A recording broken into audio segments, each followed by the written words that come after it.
Hi folks, welcome to Athena studies and current affairs. இன்னைக்கு நம்ம நவ்யா ஸ்கீம்ங்கிற ஒரு திட்டம் பற்றி வந்து பார்க்கலாம். இது ministry of women and child development அப்புறம் ministry of skill development and ஆண்டர்பிரினர்ஷிப்பால் ஜூன் 24, 2025 அன்னைக்கு வந்து ஆரம்பிக்கப்பட்டுச்சு. இதோடைய ஃபுல் ஃபார்ம் வந்து பார்த்தீங்கன்னா nurturing aspiration through vocational training for young adolescent girls. அதாவது 14 18 வயசு இருக்கக்கூடிய பெண்களுக்கு வொகேஷனல் ட்ரைனிங் கொடுத்து அவங்களுடைய வாழ்வாதாரத்தை வந்து மேம்படுத்துறது தான் இந்த திட்டத்தோட முக்கியமான நோக்கம். இதுக்கான கல்வி தகுதியாக 10ஆம் வகுப்பை வந்து கவர்மெண்ட் வந்து ஃபிக்ஸ் பண்ணியிருக்காங்க. ஸோ இந்த திட்டமானது இந்தியாவில் இருக்கக்கூடிய 19 ஸ்டேட்ஸ் இருக்கக்கூடிய 27 டிஸ்ட்ரிக்ஸ்லையும் அப்புறம் நார்த் ஈஸ்டர்ன் ரீஜனில் இருக்கக்கூடிய அனைத்து ஸ்டேட்ஸையும் வந்து கவர் பண்ணுது. இந்த திட்டத்தின் கீழே பிரதான் மந்திரி கௌஷல் விகாஸ் யோஜனா அப்புறம் பிரதான் மந்திரி விஸ்வகர்மா யோஜனா வந்து இன்டகிரேட் பண்ணியிருக்காங்க.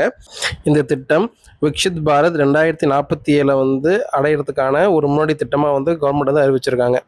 ஓகே கைஸ், தேங்க்ஸ் ஃபார் வாட்சிங் அண்ட் கீப் சப்போர்ட்டிங்.